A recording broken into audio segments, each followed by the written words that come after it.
Então, vamos lá. Vamos falar aqui, começando a falar sobre os fundamentos aqui da refração.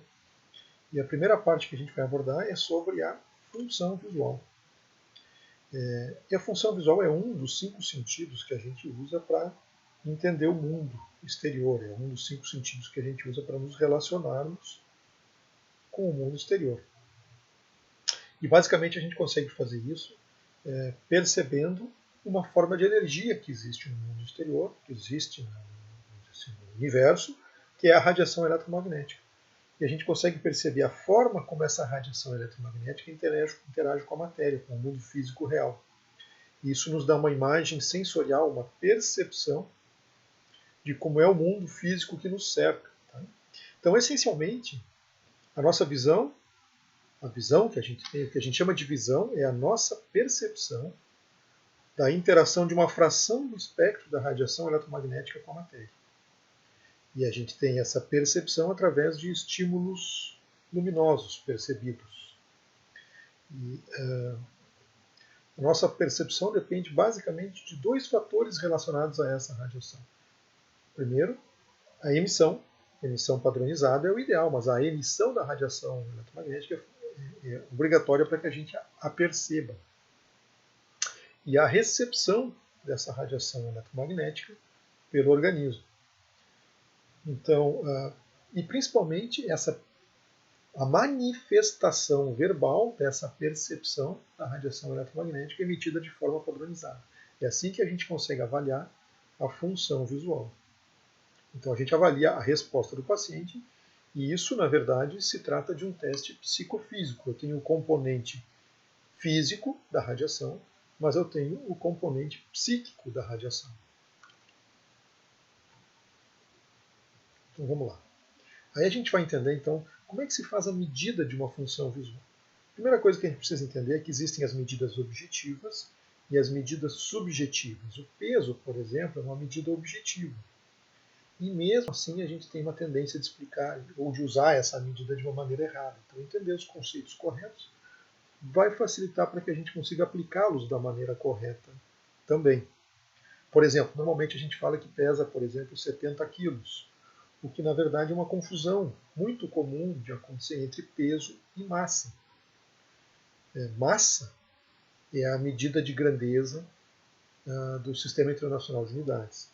E peso, na verdade, é a força da atração gravitacional de uma massa, ou de 2 massas entre si. Né? Então, quando a gente fala em peso, na verdade, a gente está se referindo à massa, à quantidade de átomos que existem em um determinado corpo, um conjunto de matéria. O peso é a força da atração gravitacional, no caso da Terra, sobre essa massa de 70 quilos. Então, o peso na Terra de 70 quilos de massa corresponde aproximadamente a 686 newtons,5, que na verdade é a força da atração gravitacional da Terra, que é de 9,8 metros por segundo ao quadrado, para aqueles 70 quilos de massa de átomos.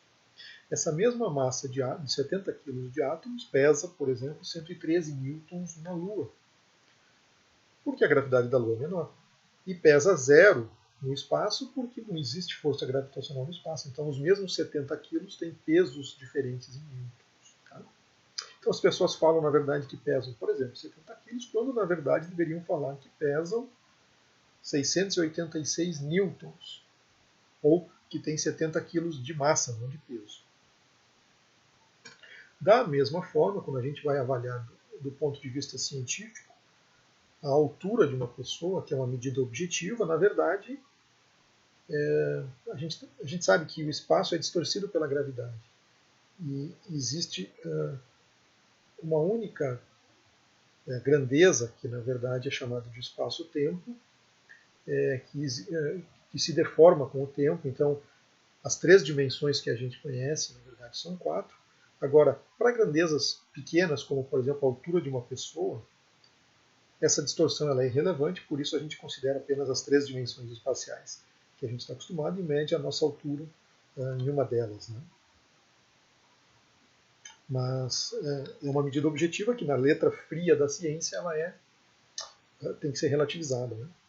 O tempo também tem algumas características, é uma medida objetiva que tem algumas características peculiares que merecem comentários. Enquanto a gente conta o peso em uma escala decimal, de 1 a 10 ou de 0 a 9, o tempo ele segue uma escala irregular. A gente conta de 60 em 60 segundos, e depois passa para 60 segundos formam 1 minuto, 60 minutos formam 1 hora, 24 horas formam 1 dia, 7 dias formam 1 semana, 365 dias formam 1 ano. Então, ela é uma...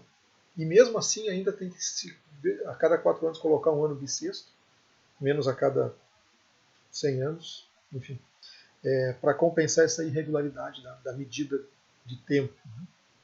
Mas, de qualquer forma, são medidas objetivas. E existem relações entre essas medidas, por exemplo, aí, do ponto de vista de saúde, índice de massa corporal, glicemia, enfim. São todas medidas derivadas das medidas principais do Sistema Internacional de Unidades. Tá? O fato é que todos esses testes objetivos eles são medidos por testes, e esses testes têm algumas características entre si, de precisão e de acurácia ou reprodutibilidade que devem ser avaliadas. Então a precisão está desenhada aqui na primeira imagem, como todas as vezes em que foi medido se teve o mesmo resultado, seja ele acurado ou inacurado, mas existe um desvio constante aqui, que uma vez identificado ele vai sempre me dar uma medida correta. Agora a acurácia aqui nesse caso, eu tenho uma acurácia muito ruim em torno de um objetivo, de um alvo único, de uma medida central. Então existe uma variabilidade muito grande do teste. Os resultados podem variar muito, uma baixa precisão, mas uma grande acurácia. Aqui na última imagem eu tenho baixa acurácia e baixa precisão, ou seja, um teste totalmente inadequado. Enfim, tudo isso para medidas objetivas, mas o que a gente faz com a visão é uma medida subjetiva. E aí são as medidas dos sentidos. Por exemplo, o tato é totalmente difícil de medir. A gente no máximo consegue medir alguma coisa de pressão, de temperatura, de dor. Mas não existe uma dor de 3, uma dor de 7, né, que possa ser medida com precisão e acurácia. Da mesma maneira, o olfato totalmente subjetivo, o máximo que a gente consegue é dizer que está com perda de olfato ou não, ou que esse cheiro é disso ou daquilo, mas não reprodutível. Né? O paladar também é um pouco mais classificável, mas também totalmente subjetivo. A gente pode dizer que existem 4 ou 5 paladares diferentes, de acordo com a classificação. O doce do açúcar, por exemplo, o salgado do próprio sal, o amargo do café, o azedo do vinagre. E algumas classificações incluem um 5º paladar, que é o umami, que é o sabor do glutamato especificamente, que provoca salivação. Por exemplo, tem no tomate, por exemplo, tem no queijo. Né? Por fim, nós temos a audição, que permite uma aferição mais ou menos similar ou próxima à da visão, em que a gente consegue ter uma intensidade, uma frequência das ondas sonoras percebidas. No caso, essas ondas são ondas mecânicas que vibram no tímpano, e por essa energia hidráulica movimentam os cílios do ouvido médio. As ondas de baixa frequência elas alcançam os cílios mais próximos, e as ondas de alta frequência atingem os cílios mais distantes, e com isso a gente consegue ter uma medida da intensidade da frequência da onda sonora e aí conseguir identificar isso como sons. Né? E por fim a visão, a maravilhosa visão aí que a gente vai medir, sempre com esse conceito de medida subjetiva, e de que os nossos testes eles podem não ser tão precisos ou acurados quanto a gente gostaria. O fato que a gente tem pela frente é que a função visual ela tem 2 componentes. Né? Ela pega a nossa, vamos dizer assim, o estímulo da radiação eletromagnética, que tem as suas características físicas, e a gente vai avaliar a percepção dessas características, incluindo aí as suas características biológicas, bioquímicas, celulares, neurológicas, cognitivas e mesmo sociais, que são importantes e que devem ser consideradas na medida da função visual. Diferentemente do peso ou da altura, que ainda assim tem suas particularidades, a função visual é muito mais subjetiva e muito mais imprecisa por conceitos, por definição. Tá? Mas o fato é que a gente tem um estímulo físico e uma percepção sensorial tem que ser consideradas. E quando a gente fala em estímulo físico, isso é mensurável. Por exemplo, em candelas, ou em intensidade luminosa, ou em comprimento de onda. E quando a gente fala em estímulo sensorial, a gente tem várias maneiras de medir esse estímulo sensorial, seja através da percepção luminosa, sim ou não, através da percepção da visão central ou da visão periférica, a percepção de diferenças de contrastes ou de diferentes formas resultantes de contrastes diferentes. Né? Que aqui no caso a gente está falando, por exemplo, de aptotipos, mas também tem a função da percepção de cores e de movimentos, sejam movimentos no espaço ou no tempo. É sobre isso que a gente vai falando aqui por frente. De maneira geral, os estímulos que a gente vai medir, a gente pode dividir eles em estímulos que sejam uniformes ou estímulos simples, por exemplo, a presença ou não de percepção luminosa. Sim ou não é uma função visual muito mais rudimentar. Né? Ou então o limiar de percepção luminosa, qual a quantidade de iluminação mínima necessária para que se perceba como diferencial, ou a variação da intensidade luminosa, seja ela do médio para o claro, do médio para o escuro, ou entre tons médios. A velocidade e a adaptação ao claro, ou à luminosidade, também são funções, são estímulos, vamos dizer assim, mais simples, né, menos complexos. E por outro lado, a gente tem os estímulos complexos, que basicamente se distinguem em dois tipos, entre a nitidez e o contraste. No final das contas, a diferença de contraste é que nos permite ver as formas e os limites dos objetos e, com isso, perceber as formas e interpretá-las como formas que realmente são para nós, que fazem sentido. Fundamentalmente, eu poderia dizer aqui, então, para resumir, que a visão é a capacidade de perceber contrastes. E essas diferenças de contrastes de luz e sombra que nos dão os limites das bordas dos objetos é que nos fazem enxergar o mundo como ele é. Então, quando a gente fala em contraste, e esse é um ponto importante daqui para frente, a gente pode ter um contraste mais ou menos baixo, como essa primeira barra aqui na tela, e a gente pode ir aumentando os tons de cinza e o contraste ele vai ficando cada vez maior. Né? Então a gente vai tendo o contraste do mínimo para o máximo. Por outro lado, eu posso, ao invés de ter um fundo branco, ter um fundo escuro. E com isso eu vou tendo contrastes também cada vez maiores. Aí, no caso, eu vou ter, isso pode ser com fundos ou com letras. Né? Então eu posso ter aqui um contraste positivo mínimo, que vai aumentando, até chegar num contraste positivo máximo. Da mesma maneira que eu vou ter um contraste negativo mínimo até o máximo. Tudo isso, na verdade, é um jogo de luz e sombras, com nuances maiores ou menores, a gente vai ver isso mais para frente. Mas, de maneira geral, o que a gente tem que entender é que na ausência de luz, não existe visão. Mas, por outro lado, em luminosidade máxima, também não vai haver contraste, também não vai ser possível perceber aquilo que a gente chama de visão. Né? O fato é que a gente usa os contrastes para gerar um delineamento de bordas e limites dos objetos que a gente precisa. E a capacidade de resolver bordas e limites em diferenças de contraste, em distâncias de bordas mais próximas ou mais afastadas, é que vai nos dar, ao fim e ao cabo, aquilo que a gente conhece como limite de um optotipo, por exemplo, o contraste máximo e mínimo com uma variação muito extrema, seria a borda de um optotipo, por exemplo. O fato é que a gente precisa fazer a resolução entre dois pontos de alto contraste entre si. E uma vez que a gente consiga ter essa definição de dois pontos, a gente consegue perceber isso como uma imagem ou não. Quando os pontos eles são confluentes, a gente vai entender isso como sendo um único ponto só. Então, para que a gente veja dois pontos, é necessário ter um intervalo entre eles. Senão é percebido como uma imagem única. E é preciso que essa imagem seja nítida, porque se eu tiver uma imagem borrada, eu não consigo ver com precisão os limites da forma, embora eu entenda a forma. Então, além de perceber os contrastes, eu preciso entender o que é a separação de formas em contraste máximo. E aí a gente vai ter que entender a diferença, por exemplo, de uma imagem nítida na retina ou uma imagem borrada na retina. Quando a imagem é borrada, eu não tenho contraste suficiente para entender o que eu estou vendo. Então é preciso que se tenha uma imagem nítida e, principalmente, essa imagem nítida ela tem que estimular um grupo de fotorreceptores, deixando um intervalo entre os outros para que a gente perceba isso como um estímulo único, senão ele vai ser entendido como um estímulo confluente. Então eu posso estimular um fotorreceptor, mas eu preciso que os outros fotorreceptores em volta sejam não estimulados para que a gente consiga perceber as bordas do objeto. E aí, além dessa percepção de um fotorreceptor, na verdade, existe um processamento interno nas camadas da retina, e essa informação é transmitida pelos axônios, né, pelas células ganglionares. Então existe um certo processamento, não é uma relação exatamente de 1 para 1.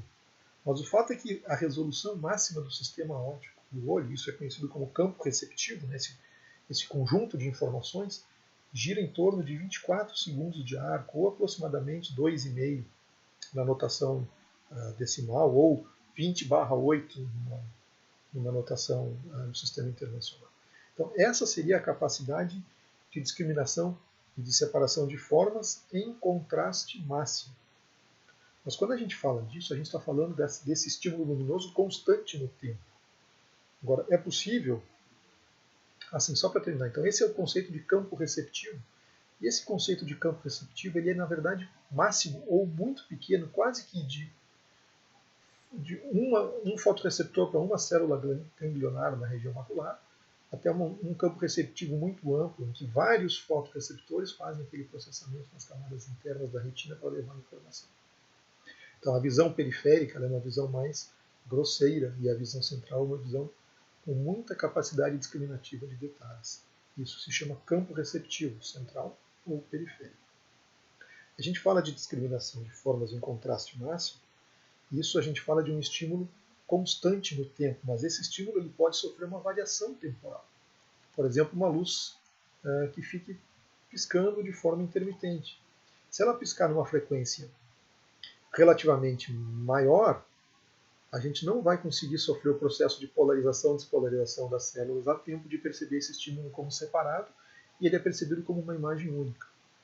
A frequência de oscilação da luz percebida pelo olho como única é de 24 Hz para menos. Acima de 24 Hz, a oscilação é percebida como uma só pelo tempo que demora o processo de polarização, despolarização da membrana celular do fotorreceptor, da opsonina, a gente vai ver isso em outro momento. Mas a gente pode ter um estímulo intermitente, na verdade percebido como contínuo, simplesmente porque ele pisca mais rápido do que aquilo que a gente é capaz de discernir. Então, assim, quando o estímulo está numa frequência baixa, a gente entende isso como um movimento saltado. E quando ele está numa frequência alta, a gente entende isso como um movimento contínuo. Essa é a taxa de despolarização e de polarização e despolarização da membrana celular. Diferente um pouquinho da taxa chamada de refresh rate, que é a taxa de atualização de pixels numa tela de computador. Quando eu tenho uma taxa de atualização muito rápida, eu consigo formar a imagem interpolada, sem necessidade de interpolação, como se ela fosse uma em cada quadro.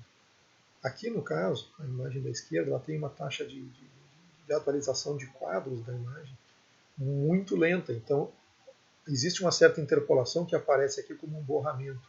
Isso não tem relação com a capacidade de oscilação, de despolarização da membrana celular da retina, dos fotorreceptores, e sim com a taxa de construção da imagem na tela do computador. Ou, por exemplo, numa tela de monitor de elétrons, como aquelas telas de tubo, né, de TV de tubo. A taxa de atualização ela é extremamente rápida. Aqui nós temos uma taxa de muito poucos frames, muitos frames por segundo, em câmera lenta, né, de maneira que eu consigo ver a tela sendo criada pixel a pixel, vamos dizer assim. Só que isso é feito de uma maneira tão rápida na vida real que a gente entende a televisão de tubo como sendo uma imagem única.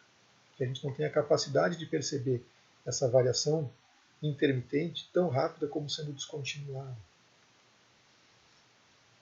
Por fim, a gente tem, além da variação temporal, a variação espacial, que vamos dizer assim, são duas faces da mesma moeda, em que eu consigo ter, que eu vejo estímulos em movimento como sendo um borramento, porque na verdade ele se mexe muito mais rápido do que a minha capacidade de percebê-lo como elementos separados, principalmente na retina periférica. Então ele acaba atingindo vários campos receptivos numa unidade de tempo muito curta, e eu vejo isso como um borrão, e não como uma imagem nítida, pelo mesmo motivo. Tá?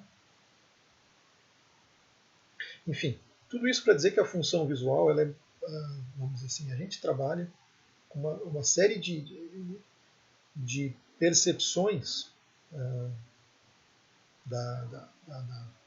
do estímulo eletromagnético que tem que ser verbalizados. Então, ela é uma medida psicofísica complexa. A gente tem o estímulo físico e tem a percepção sensorial. E o que a gente entende como visão, na verdade, é uma manifestação dessa capacidade de perceber contrastes da radiação eletromagnética. E é uma resposta cognitiva. A função visual, especificamente, é uma resposta cognitiva para as necessidades pessoais e sociais de cada um. E aí a gente tem que entender qual é a necessidade do paciente. Quanto de função, quanto e qual função visual ele necessita e quanto e qual função que a gente vai entregar para ele. Então, por exemplo, existem necessidades de desempenho e necessidades de conforto. Nas necessidades de desempenho, a principal necessidade de desempenho é em relação à resolução visual, à acuidade visual. Esse é o desempenho mais importante da função visual.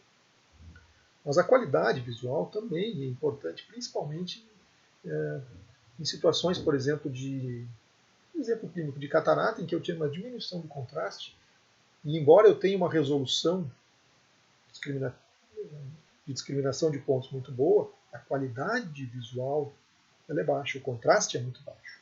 Ou, por exemplo, num glaucoma, em que eu tenho uma visão tubular, eu tenho um desempenho de acuidade visual muito bom, porém, a qualidade da informação periférica é muito falha. Ou, por exemplo, no daltonismo, em que eu tenho uma capacidade de resolução de pontos muito boa, mas eu tenho uma qualidade da informação do ambiente defeituosa e, portanto, de baixa qualidade. Do ponto de vista do esforço, a gente precisa entender algumas questões relacionadas principalmente à astenopia, né, que é o esforço, cansaço aos esforços visuais. Então eu posso ter astenopias, e essas são manifestações subjetivas. O cansaço ele é totalmente subjetivo e pode ser de origem extraocular, por exemplo, com uma contratura do músculo orbicular, um espasmo facial que interfere na qualidade ou no conforto da visão. Eu posso ter falhas ou falta de desempenho no conforto em relação a questões monoculares, por exemplo, uma contratura do músculo ciliar, ou um excesso de acomodação, ou em questões binoculares, por exemplo, com casos de diplopia ou de aniseiconia, em que eu vou ter dificuldade da fusão e dificuldades da função binocular, gerando falta de conforto, mesmo com aquilo que a gente chama de desempenho visual, acuidade visual muito boa. Né?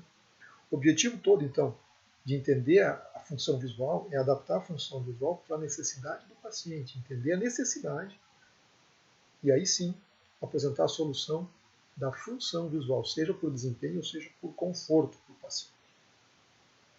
E com isso a gente consegue entender que a função visual, ou a medida da função visual, é muito mais do que a medida da acuidade visual numa tabela, muito mais do que uma refração pensando somente na visão central.